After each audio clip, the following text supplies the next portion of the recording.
All right, we're going to talk some Cardinals football and draft picks, but who better to do it with than my old friend Bo Brock from PHNX Sports. It's great to see you again. Rumi, always good to see you, my man. Isn't it crazy? Yeah, it's crazy. It's been a while. It's been a while since maybe the Cardinals were last good at football. Yeah, well, let's hope that this is changing. Well, let me start off there. Yeah. Do you think they've turned a corner? I love the coaching changes, the GM changes, but it's the locker room. Are these good changes? Absolutely, no doubt about it. I think you can go as far to say that the rebuild is over. And it's been a long, drawn-out process because you went from one regime to the next. I think Monty Ossenfort, Jonathan Gannon, the culture change has been there. It's been significant.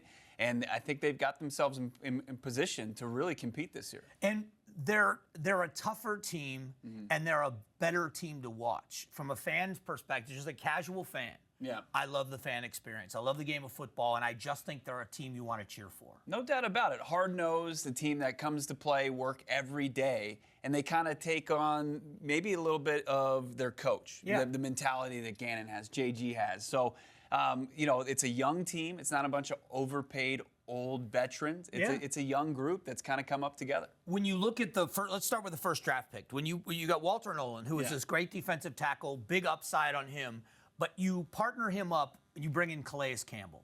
Started his career here. That mentorship, that's got to be a relationship that's really going to blossom, right? Yeah, no doubt about it. I mean, it just seems like it's the perfect fit. You've got a guy that kind of has character concerns in the pre-draft process in Walter Nolan, even though the team's like, no, we've vetted this guy. And they seem to have cracked the code as far as finding the good character guys. But you bring in Calais Campbell, somebody who's done it not only in the Super Bowl run in 2008, and then also in 2015 under Bruce Arians, and then Walter Payton Man of the Year off the field, unbelievable, philanthropic. Super character. Yeah, the top character guy, and then still productive at his old age at 38 years old. And the wisdom, I know it sounds silly, but from the day-to-day, if you're a rookie in the NFL trying to absorb everything that's coming in, but the character stuff on the field to make you day one ready to play in the NFL, you couldn't ask for a better guy than Calais Campbell to be the one leading the charge, right? No, I mean, he's a guy that, he's great with the media, but he's also a guy that can kind of speak softly, carry a big stick. I mean, that's Calais Campbell. But am I wrong if I say to you the pick of the draft is Will Johnson, the cornerback, that he's the steal of the draft, and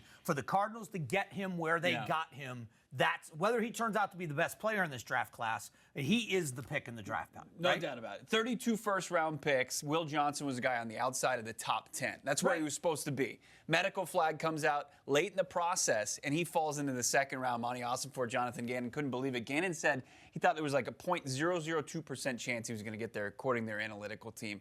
And they get Will Johnson at 47. He's one of the best defensive players in the draft. For a team that wasn't, they had 16th pick, they got 2 first-round picks. I mean, really, they could have picked him at 16. Right. Right? Yeah, no, he was a guy in the conversation the entire pre-draft process. He was a star at Michigan. He was the defensive MVP of the national title game, Jim Harbaugh's last game with the Wolverines. He's sitting there, and he's the best player on that defense. Now, just because of a red flag in the pre-draft process, he's wearing a Cardinals red and white, and he's motivated. He says they're going to pay for this. And you love to hear that. You love to hear it. Yeah. So what does it mean, looking at this draft class, what does it tell you that almost every single pick was a defensive pick? Yeah, man. It was Monty Ossenfort, the general manager, wanted to flush that side of the football with talent. It's been kind of underserved the first 2 years under Jonathan Gannon. He kind of wore that burden and said, hey, you worry about the offense, get Kyler Murray up to speed, get him surrounded by talent, Marvin Harrison Jr., left tackle Paris Johnson Jr.